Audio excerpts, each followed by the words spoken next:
So here's an image of a furnace, an iron furnace. This is an abandoned steel mill from the end of the 19th century.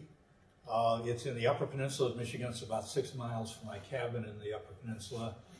And it's a state park. It's a historical park. And in this case, I took again about 100 photos of this scene. And I basically just walked back and forth in front of this building at a few different distances.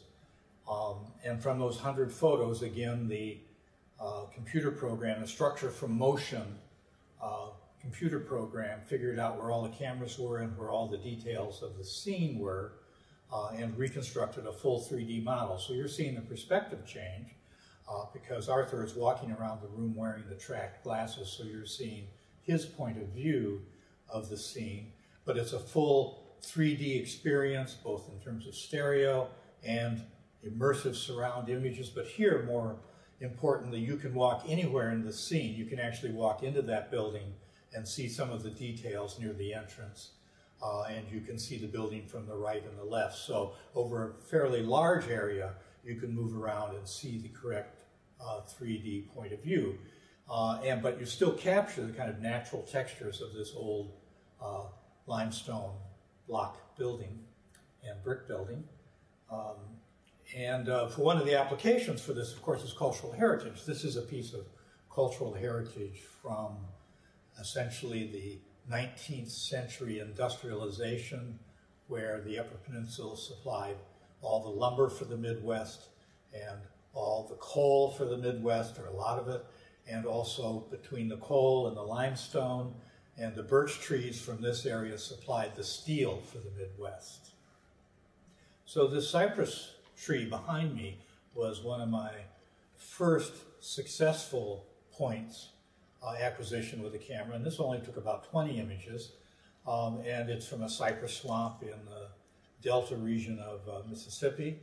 But what I like about this is that there's something that's captured about the texture of the bark of this tree that I find just amazing, and that's the kind of thing I'm trying to go after in essentially the art part of this technological investigation, which is how essentially I've never seen a virtual reality image with this kind of textural information, this kind of textural accuracy. So this is another points image. This image was acquired with different technology. This uses LiDAR, which is a device that sits on a tripod like a camera and scans the room with a laser beam and measures the time of flight of light to every position in the room. And it generates an image which is more accurate than the structure from motion images that I've been showing before, but has a couple of significant limitations.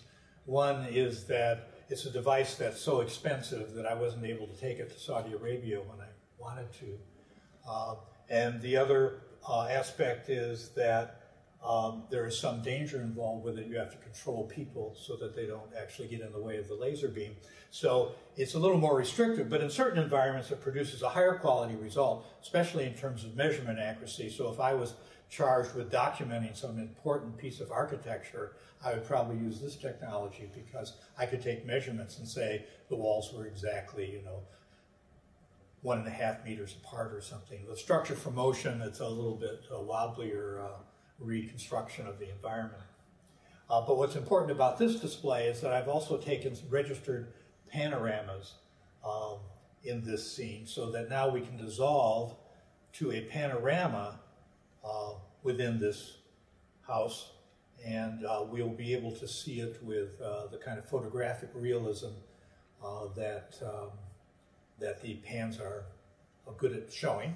And so we can combine these two systems, so the point cloud system either captured by LiDAR or by structure from motion with the panoramic system to be able to, for instance, document an archaeological dig that can produce compelling images. And by compelling images, I mean images that can communicate the important aspects of the scene that we're trying to document.